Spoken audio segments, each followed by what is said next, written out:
Good morning students, सुप्रभात। आशा है आप सभी स्वस्थ और सुखद होंगे। आज हम लेसन नंबर 14 पेज नंबर 94 पर सच्चा तीर्थ यात्री के बारे में पढ़ेंगे।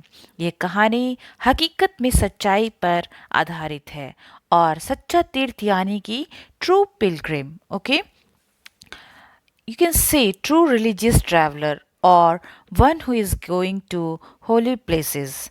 आइए कक्षा में समूह में विभिन्न तीर्थ स्थलों के बारे में चर्चा कीजिए। आइए इस कहानी में क्या बताया गया है जिसे हम ध्यान से पढ़ेंगे और समझेंगे।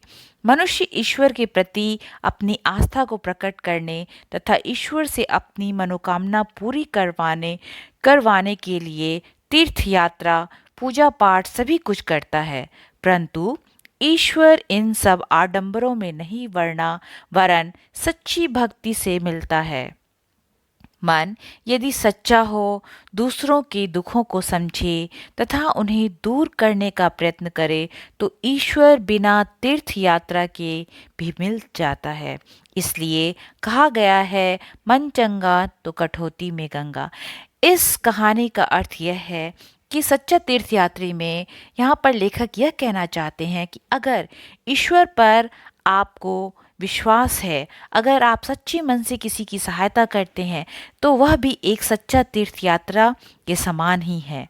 जरूरी नहीं है इंसान को, मनुष्य को, कि जब तक आप कहीं पर आप जब तक ईश्वर के पास किसी मंदिर, मस्जिद या कहीं गुरुद्वारा अगर आप जाएं तभी आपको समझा जाए कि आप सच्चा तीर्थयात्री हैं, बल्कि अगर आप किसी की सहायता करते हैं, दूसरों को दुखों में अगर मदद करते हैं तो सबसे सच्चा तीर्थ यात्रा लेखक यहाँ पर इसे ही मानते हुए ये कहानी को बताते हैं।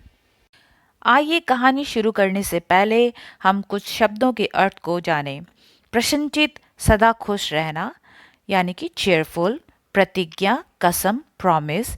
यरूशलेम, ईसाइयों का तीर्थ यात्रा यानी कि क्रिश्चियंस पिलग्रिमेज। प्रतीक्षा, इंतजार, वेट। आवश्यक, जरूरी यानी इम्पॉर्टेंट। अनावृष्टि, अकाल यानी कि ड्रॉट। दुर्गंध, पूर्ण, बदबूदार, फॉल और मेलाडोरस। मरना, सन, मरने की अवस्था यानी डेथ रो। देवदूत, ईश्वर का भेजा दूत, एंजल। प्रतिदिन, रोज, एवरीडे, साक्षात, सामने। दीपमाला, दीपों की पंक्ति, लाइन ऑफ अर्दन लैम्प। इस तरह से शब्दों के अर्थ यहाँ पर समाप्त होता है और आप पुनः इसे देखकर आप शब्दों के अर्थ को पढ़ेंगे। आइए हम लेखक द्वारा दिया गया यह कहानी पढ़ते हैं। किसी समय रूस के एक गांव में एफिम और एलिशा नाम के दो वृद्ध रहते थे। वृद्ध यानी कि ओल्ड मैन। वे बड़े घनिष्ठ मित्र थे यानी बेस्ट फ्रेंड थे। घनिष्ठ यानी बेस्ट फ्रेंड थे। एफिम गंभीर और विचारवान व्यक्ति था। एलिशा ना धनवान था और ना ही निर्धन। ना ही वो काफी रिच था एलिशा, और ना ही धनवान, ना ही निर्धन। वह मधुमक्खियां पालकर अपने परिवार का पेट पालता था। वह बड़ा दयालु और प्रसन्नचित्त व्यक्ति था। मतलब कि वो हर हमेशा खुश रहता था, भले ही वो बहुत दयालु था और वो प्रसन्नचित्त रहना, खुश रहना पसंद था उसे। दोनों मित्रों ने बहुत पहले साथ साथ यरूशलेम की तीर्थ यात्रा करने की प्रतिज्ञा की थी। एलिशा तो सदा चलने को तैयार रहता, परंतु एफिम को समय नहीं मिल पाता था। एक दिन एलिशा ने जोर देते हुए कहा कि तुम मेरे साथ चलो। क्यों मित्र, हम अपनी प्रतिज्ञा कब पूरी करेंगे? प्रतिज्ञा यानी प्रॉमिस कब पूरी करेंगे? एफिम का चेहरा उदास हो गया। वो बहुत ही दुखी हो गया कि आखिर क्या बात है। वह बोला, अभी हमें प्रतीक्षा करनी होगी। उसने कहा कि अभी हमें प्रतीक्षा यानी कि वेट करना पड़ेगा। मेरे पास यात्रा के लिए पैसे नहीं है। उसने कहा अपने दोस्त से कि मेरे पास यात्रा के लिए, जर्नी के लिए, ट्रैवलिंग के लिए पैसा नहीं है। एलिशा हंसा और बोला, तुम्हारे पास मुझसे 10 गुना अधिक धन है और फिर भी तुम ऐसी बात करते हो।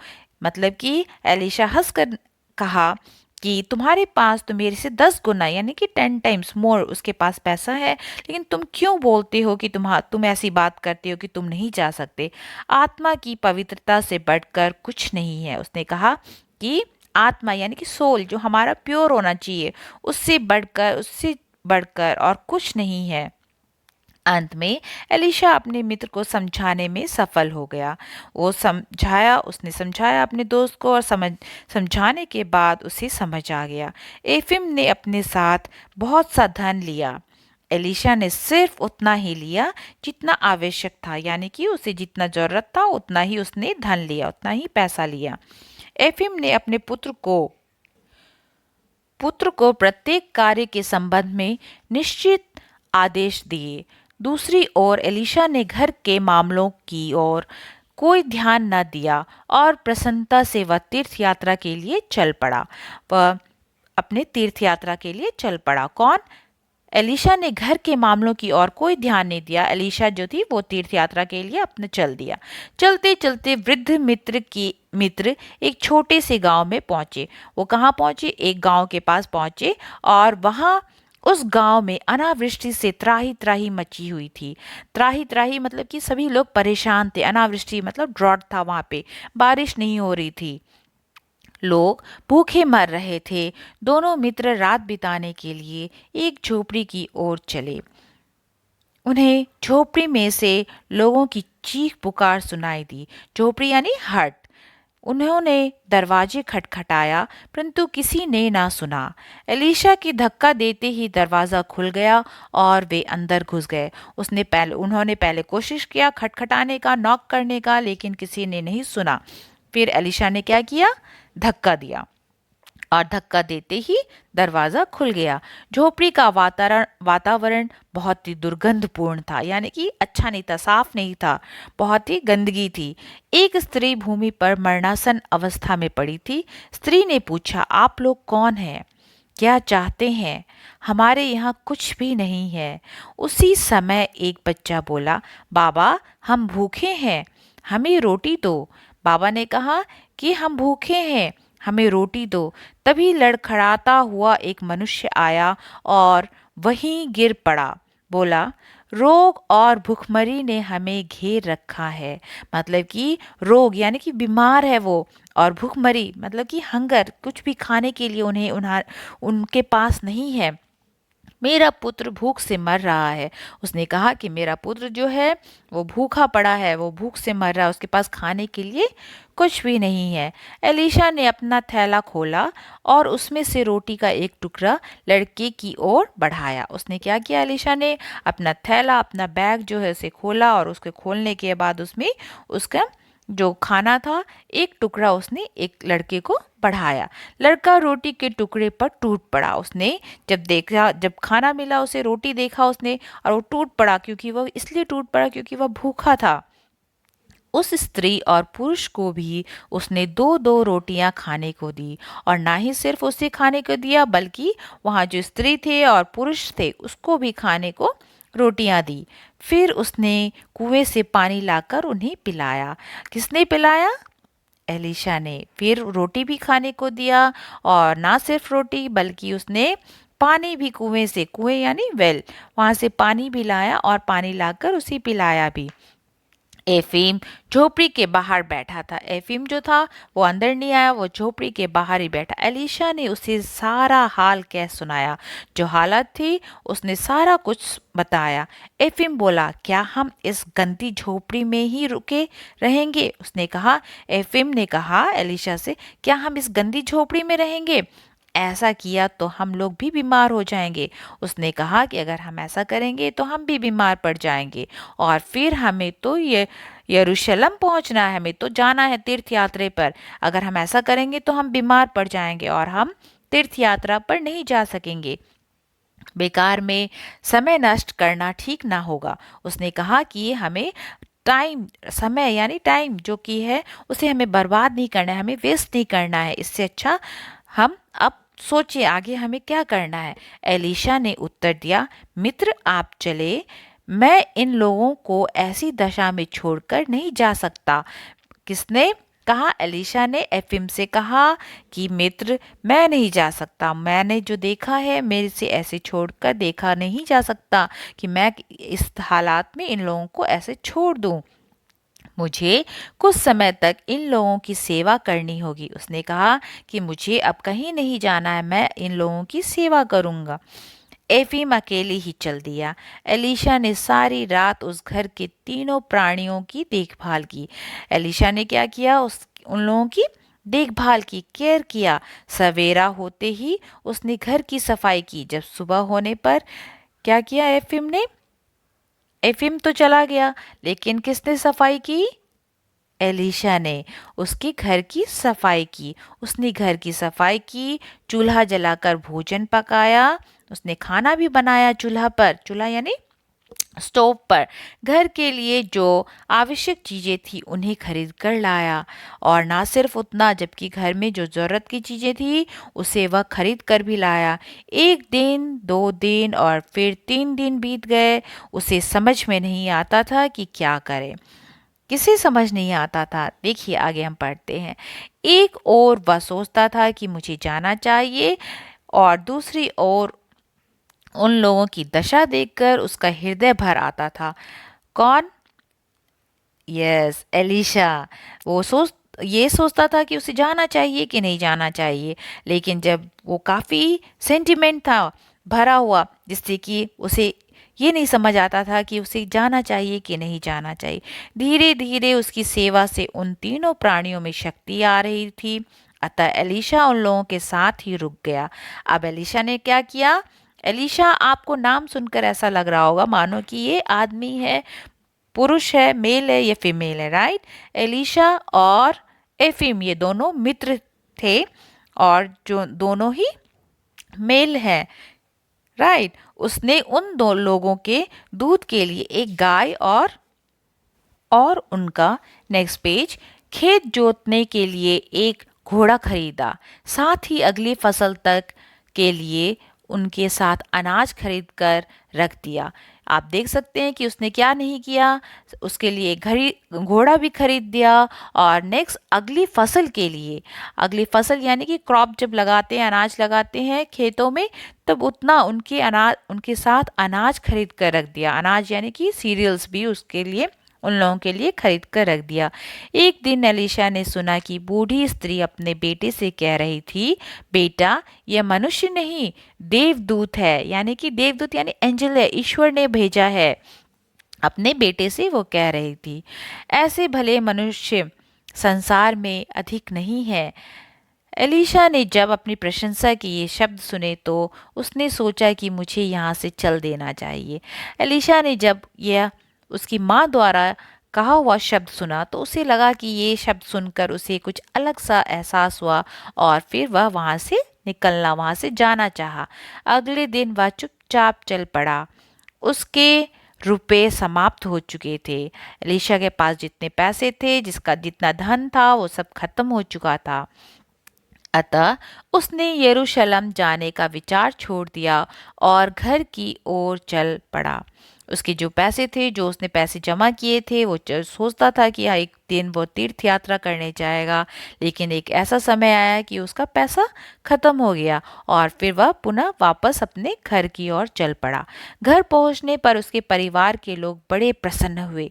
बहुत प्रसन्न यानी कि खुश होना, बहुत खुश हुए। उन्होंने पूछा, आप यरूशलेम हो आए? एफिम कहाँ है? उसने उनके घर वालों ने पूछा, एफिम कहाँ है? आप यरूशलेम से घूमकर वापस आ गए? एलिशा ने उन लोगों को बताया कि ईश्वर की इच्छा नहीं थी कि मैं वहां जाऊं। उसने कहा कि ईश्वर ईश्वर मतलब भगवान का ही विश नहीं था, इच्छा नहीं थी कि मैं वहां जाऊं। उधर एफिम गांव की झोपड़ी छोड़ने के बाद जितना शीघ्र हो सका यरूशलेम की ओर चला। वहां पहुंचकर वह प्रार्थना करने के लिए गिरजाघर में गया। वो कहाँ गया प्रार्थना करने के, प्रेयर करने के लिए? गिरजाघर, यानी कि आपको पता है गिरजाघर यानी चर्च गया। बड़ी भीड़ थी। उसे सदैव अपने धन की चिंता लगी रहती थी। उसे किसी धन की चिंता लगी रहती थी? आप ध्यान दीजिए। ओके, प्रार्थना करने के समय भी, फिर से ध्यान दीजिए आप अगली लाइन में, प्रार्थना करने के समय भी वह टटोल कर देख लेता कि भीड़ में कोई जेब न काट ले। प्रार्थना में उसका मन नहीं लग रहा था। किसका? एफएम का, राइट। क्योंकि वो बहुत ही, जब वो प्रार्थना करता था तब भी उसे, उसके मन में ये होता था कहीं उसका कोई जेब ना काट ले। वो कभी काफी घबराया हुआ रहता था। वो हर हमेशा विचलित रहता था, परेशान रहता था, चिंता लगी रहती थी कि कहीं मेरा कोई धन न ले ले, कहीं मेरा कोई कुछ काट न ले। गिरजाघर के भीतरी भाग में 36 दीपक जल रहे थे। 36 यानी कि 36 दीपक, यानी कि दिया, लाइट्स, कैंडल्स। किसी भी तीर्थयात्री को वहां जाने की अनुमति न थी। उसके अंदर जाना मना था, अनुमति न थी। अनुमति इज परमिशन, न थी मतलब कि परमिशन नहीं था। परंतु भीतरी भाग में दीपकों के प्रकाश के पीछे उसने एक ऐसा दृश्य देखा जिससे वह आश्चर्यचकित हो गया। जब लेकिन उसने अंदर में एक ऐसा दीपक देखा और उसे देखते ही वो आश्चर्यचकित, शॉक हो गया। वहां उसे एक वृद्ध पुरुष की झलक दिखाई दी। एक वृद्ध पुरुष की झलक दिखाई दी। वह बिल्कुल एलिशा की तरह था। वह अंदर में देखा कि उसने एक एलिशा के रूप में की तरह उसे दिखाई दी। एफिम सोचने लगा कि एलिशा कैसे हो सकता है। फिर उसने सोचा कि ये कैसे एलिशा हो सकता है, उसे तो पीछे छोड़ आया हो। उसने सोचा कि अरे मैंने उसे कहा था चलने के लिए, लेकिन वो तो आया नहीं मेरे साथ। परंतु जब उसने उसकी ओर फिर देखा तो उसे पूर्ण विश्वास हो गया कि वह एलिशा ही है। लेकिन जब फिर उसने देखा उसकी ओर मुड़कर, फिर उसने देखा तो उसे लगा कि नहीं, ये तो एलिशा ही है। उसे अपने मित्र को देखकर बड़ी प्रसन्नता हुई। जब फिर उसने अपने मित्र को देखा वहां पर, उसे बहुत प्रसन्नता हुई, बहुत खुश हुआ। वह सोचने लगा कि एलिशा बड़ा भाग्यशाली है। भाग्यशाली यानी कि काफी लकी है। उसके मन में आया कि अगले दिन मैं भी अपने मित्र की सहायता से गिरजाघर के भीतरी भाग में पहुंच सकूंगा। लेकिन उसे उस दिन एहसास हुआ कि हो सकता है, क्या पता, मुझे अपने मित्र की सहायता, सहायता यानी हेल्प से गिरजाघर के भीतरी भाग में पहुंच सकूंगा, अंदर की ओर। एफिम बराबर एलिशा की ओर देखता रहा। वो बार बार देखता था। एफिम, जब प्रार्थना सभा समाप्त हुई तो भीड़ इधर उधर बढ़ने लगी। जब प्रेयर खत्म हुआ, मीटिंग खत्म हुआ, तब देखा कि काफी भीड़ बढ़ने लगी। जेब को हाथ में दबाए हुए उसने भीड़ में आगे बढ़ना आरंभ किया। फिर वो जेब, अपना पॉकेट जो था उसको बड़े अच्छे से दबाया था, क्योंकि पकड़ कर रखा था। उसे डर था कि कहीं कहीं कोई उसके पैसे ना उसमें से काट ले, जेब में से ना निकाल ले। परंतु बाहर आने पर उससे एलिशा कहीं भी ना दिखाई दिया। जब फिर वो बाहर आया तो फिर एलिशा उसे नहीं दिखाई दिया। अगले दिन उसने गिरजाघर के भीतरी भाग में दीपकों के पास अपने मित्र एलिशा को पादरी की तरह हाथ फैलाए खड़े देखा। उसने देखा कि वहां पर उसके दीपकों के पास अपने मित्र एलिशा जो थे वो को पादरी की तरह हाथ फैलाए खड़े देखा। परंतु प्रार्थना समाप्त होने के बाद वह उस दिन भी अपने मित्र को ना पा सका। लेकिन जब समाप्त हो गया प्रार्थना, फिर प्रेयर खत्म हो गया, तो फिर उसने अपने मित्र को वहां नहीं पाया, वहां नहीं था। तीसरे दिन भी यही बात हुई। एफिम यरूशलेम में 3 सप्ताह रहा, मतलब 3 वीक्स रहा। वह प्रतिदिन गिरजाघर में जाता और वहां अपने मित्र को विशेष स्थान पर गंभीर मुद्रा में खड़ा देखता। परंतु इसके बाद उसका कहीं पता न लगता। फिर उसे ऐसा लगता कि वो वहां पर है, खड़ा है, लेकिन उसे फिर वह नहीं मिलता था। अब एफिम अपने घर की ओर चल दिया। फिर वो थक कर वो वापस अपने घर की ओर चल दिया। रास्ते में वह उस गांव की झोपड़ी में पहुंचा जहां एलिशा रुका था। फिर वह वापस जब लौटा तब क्या किया, जहां पर उसका दोस्त रुका था, फिर वहां उसी झोपड़ी में वापस गया। एफिम जहां एलिशा रुका था, उसी दरवाजे पर बूढ़ी स्त्री खड़ी दिखाई दी। बूढ़ी स्त्री यानी ओल्ड लेडी, ओल्ड वुमेन वहां पे खड़ी दिखाई दी। वह बोली, आइए बाबा, हम सदा आपके अपने यहाँ यात्रियों को स्वागत करते हैं। हम सदा अपने यहाँ यात्रियों का स्वागत करते हैं। जो भी यात्री जाते हैं हम उसका वेलकम करते हैं। एक यात्री ने ही हमारी प्राण रक्षा की थी। एक जो यात्री थे उन्होंने हमारी जान बचाई, प्राण की रक्षा की। और एफिम समझ गया कि वह स्त्री एलिशा के विषय में बात कर रही है। वो समझ गया कि एलिशा ने ऐसा किया था, उसके दोस्त ने ऐसा किया था। उसके संबंध में पूछने पर स्त्री ने कहा, मैं नहीं जानती वह कौन था। जब उसने पूछा अपने दोस्त के बारे में तब उसने कहा, उस बूढ़ी औरत ने कहा, मैं नहीं जानती वह कौन था, मनुष्य अथवा देवता देवदूत। यानी कि वो मनुष्य यानी ह्यूमन बींग्स कोई भी था, अथवा देवदूत यानी एंजल ईश्वर के रूप में। परमात्मा उसका भला करे यानी ईश्वर, परमात्मा यानी ईश्वर उसकी भला करें। यदि वह ना आया होता तो हम सब मर गए होते। उसने कहा, उस बूढ़ी औरत ने कहा कि अगर वह नहीं आया रहता हमारे यहाँ तो आज हम नहीं जिंदा रहते, हम मर गए होते। सवेरे हम अपने गांव की ओर चल दिया। सवेरे वह अपने गांव की ओर चल दिया। जैसे सुबह हुआ वह फिर वापस अपने गांव की ओर चल दिया। गांव में पहुंचकर सबसे पहले एलिशा के घर गया। उसने एफिम को नमस्कार करते हुए कहा, आशा है कि आप यरूशलेम की तीर्थ यात्रा सकुशल पूरी कर आए होंगे। किसने पूछा? उसने अपने दोस्त से पूछा। एफिम बोला, मेरा शरीर तो वहां अवश्य पहुंच गया। एफिम ने कहा, मेरा शरीर तो वहां अवश्य पहुंच गया, परंतु मेरी आत्मा वहां पहुंच सकी या नहीं इसमें मुझे संदेह है। यानी कि मैं वहां पर फिजिकली तो वहां पर प्रेजेंट था, लेकिन मेरा आत्मा यानी सोल जो है वो वहां पे पहुंचा कि नहीं पहुंचा। I have that doubt. ठीक है, संदेह है।